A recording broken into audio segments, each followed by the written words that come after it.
Hello everyone, welcome back to another DIY video. In this third part of the soya series, I have come up with a recipe to make soya milk at home. If you are someone who likes soya milk and you have been buying soya milk at the stores, then this is the video for you. This is a simple way of making soya milk. If you want to know, please continue watching. To make 1 liter of soya milk, you will be needing at least 100 grams of soya seeds. So the process would be to soak soya seeds in water. You should be soaking the soya seeds for at least 8 hours or overnight to make the soya milk. Soya milk is very good for your health. It is rich in protein and low in saturated fat. It can lower the risk of diabetes and heart disease. It can lower blood pressure and bad cholesterol. Since it doesn't contain any fat, it is very good for people who are obese and who are trying to diet. This is a non-dairy product, that means the milk is vegan. So if you are somebody allergic to dairy products, then this milk can substitute that. You can make various dishes. You can drink it as milk, you can make tofu, and you can make curries out of this.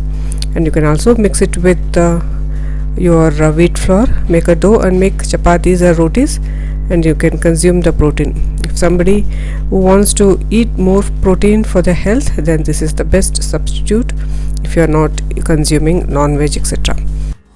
So once you have soaked it for 8 hours or overnight, this is how it looks.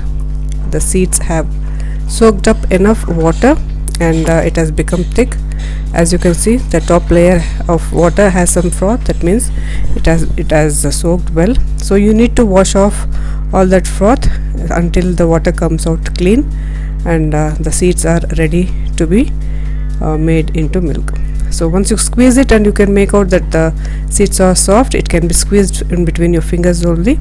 So that is the time this soya seeds are ready to be ground into fine paste.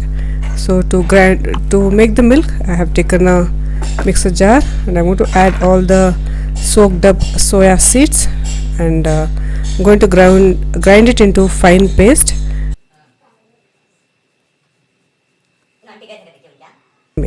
So here, as you can see, the paste is quite thick. I have not added excess water into this. So you can use this paste also in your rotis. You can mix it with rotis and eat. You can just squeeze out the milk and add it in your curries. But to make the entire milk, 1 liter of milk, this is the process. So you just transfer it into your bowl and add enough water so that you can dilute this paste. I have added at least 1 liter of water to this 1 bowl of soya paste. Mix well and see to it that there are no lumps.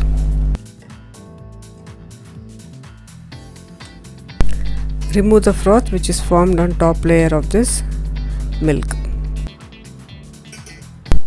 Once you have mixed well, you need to strain it. Strain it at least twice so that you can remove all the coarse product or coarse residue of this soya mix. Add enough water to this residue again to squeeze the excess milk which is left over in the residue.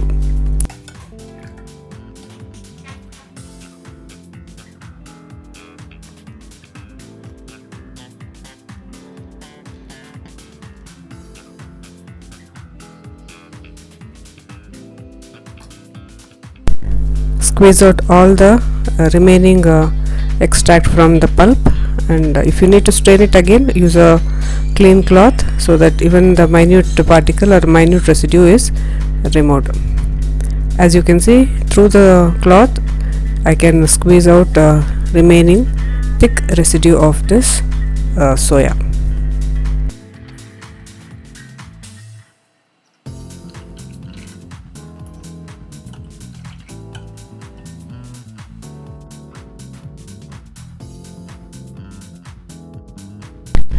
Next, transfer into a cooking bowl and place it on the stove and allow this milk to boil.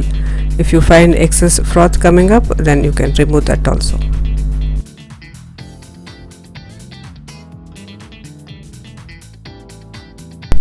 Keep stirring the mixture so that it doesn't stick to the bottom. If you leave it for even 2 minutes without stirring, then it may burn at the bottom.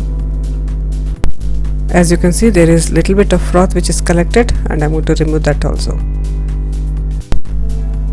After 5 to 10 minutes of cooking or boiling this milk, you need to put off the stove and allow it to cool. Once this is cool, this milk is almost ready. Before using it, you can stir it once again if you find any lumps or any residue left over. So for that, I'm taking a strainer where I have a clean bowl, and I'm going to strain it into this bowl, and the milk is ready. So I can transfer this into a clean glass bottle and store in the refrigerator for at least 2 to 3 days. Since soya milk also contains calcium, it can prevent osteoporosis, it can boost metabolic activity in the body, improve digestion, it can keep bone health in good condition, manage the weight and diabetes, it can help prevent heart attacks and strokes, it can improve blood circulation and keep your heart healthy. So this is very good for your overall health. But if you are suffering from thyroid problems, then you can avoid the milk. So try this and see how it works, and if you like more such DIYs, please subscribe to my channel. Thanks for watching.